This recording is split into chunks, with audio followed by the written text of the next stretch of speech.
This morning, the people of Oakland filed a complaint in Superior Court seeking an injunction against 42 individual members of the Norteño street gang. An injunction is a civil court order, much like a restraining order. It is designed to protect a community from people who have abused that community by restricting the activities of specific gang members in an area called a safety zone. The safety zone here is set out on this map. Now, why this gang and why now? After we filed Oakland's first injunction in North Oakland in February, police officers, me, Russo, Ms. Burgos, council members, talked to people all over the city, and with the exception of some limited opposition, pretty much the message was, when are you going to bring an injunction against this or that gang in my neighborhood? We decided to file the second injunction against the Norteños for a very simple reason. The Norteños have been one of the most destructive, vicious, and sociopathic criminal organizations in Oakland, not just for years, but literally for generations.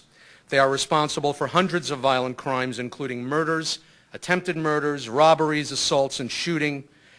In neighborhoods of Central and East Oakland, residents and businesses have been caught in the middle of a decades-long firefight between this gang and its main rivals, the Border Brothers and the Norteños. The Norteños, excuse me, we're going to let you be here with the sign. Don't interrupt me. You have your protest tomorrow. I won't interrupt you there. The Norteños are often the aggressors in this conflict. They routinely seek out and shoot at rival gang members in public places, not only in what they consider to be their territory, but throughout our city, and with complete disregard for the lives of people who may be caught in the crossfire. And rivals routinely seek out and shoot at members of the Norteños in the middle of our neighborhoods. There have been at least 35 shootings involving the Norteños in just this year to date. Bullets have taken the lives of countless young men who have been recruited and used as little more than cannon fodder by the leaders of these gangs. And shots fired by or at members of the Norteños too often injure or kill uninvolved bystanders, many of them children as well. In one case, that was a very close call from 2008, one of the defendants in this case, Ruben Zepeda, fired multiple shots at another gang member right outside of Life Academy High School in the safety zone. Some of the shots were fired directly into the school. No one was hit, but many times someone is.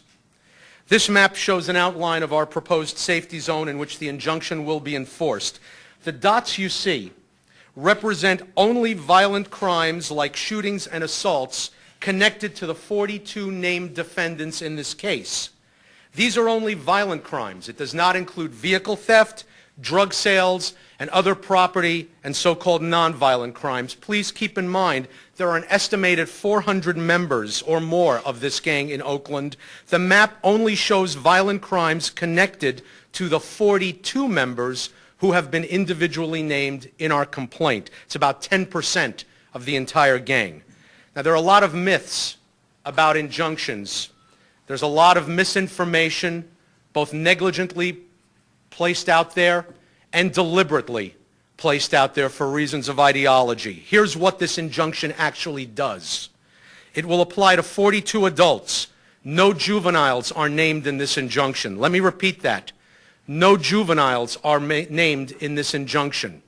42 adults based on their criminal records and based on their own professed claims of gang membership.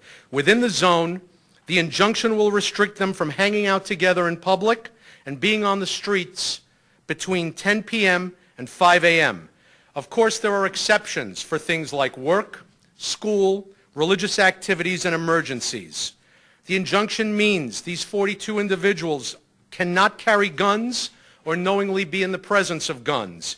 It means they can't menace or assault witnesses, vandalize our town, or deal drugs, and it means they can be arrested for recruiting young people and children into the gang within this neighborhood. One of the ways that this injunction and the way Oakland handles injunctions is different from some other cities in California is that we name each individual gang member as a defendant as opposed to just naming the gang. And this means that every person has an opportunity for due process, an opportunity to a hearing in open court, and can be added to this injunction list only with the specific approval of a judge as to that individual.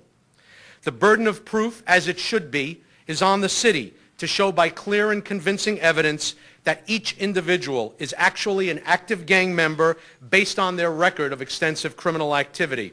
And importantly, anyone no longer associated with the gang can go through an opt-out process to be removed from the list. By itself, an injunction cannot end all gang crime. We, more than enforcement, need quality education and intervention. But we also need smart enforcement measures that are narrowly tailored to protect our community. Hopefully, this injunction will empower residents and reduce the number of bullets fired wildly in our community. It is an opportunity to change this neighborhood and perhaps, we hope, compel some young men to change and save their own lives as well. Yesterday morning, I stood before a room full of law enforcement officials, federal, state, and local. One of the gentlemen made a statement within that room that, as I asked for more resources in the city of Oakland, that they're not really sure that they're going to give us more resources because they question if Oakland really has the heart to support law enforcement.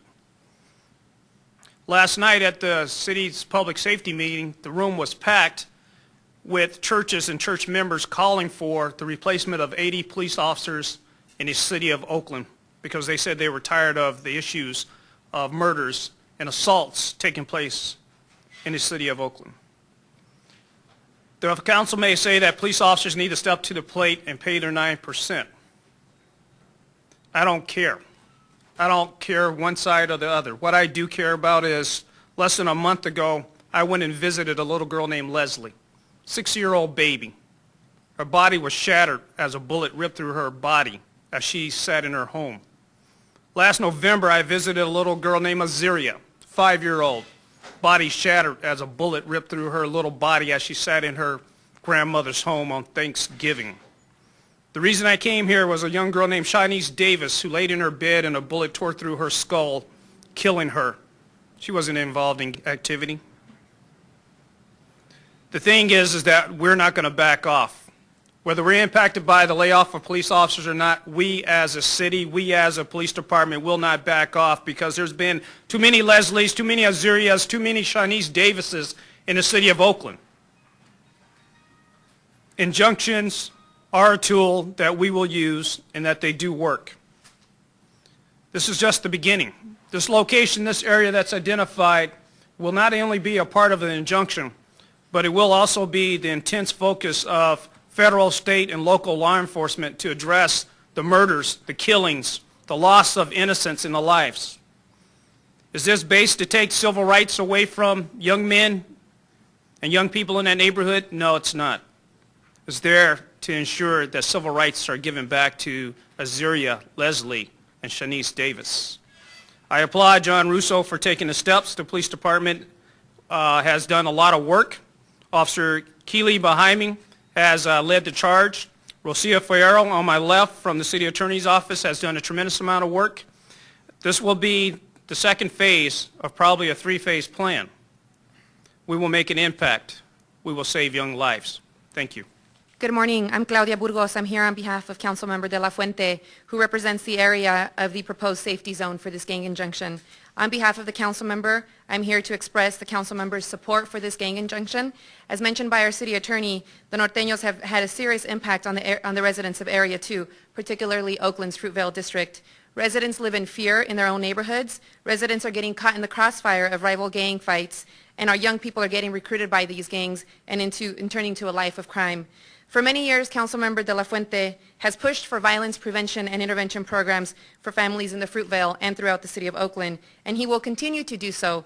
But in addition to the prevention and intervention programs that the city, the school district, and the county offer, when the violence reaches a point where there are gunfights in the middle of the day, in the middle of the street, where children are present, enforcement efforts like these are needed.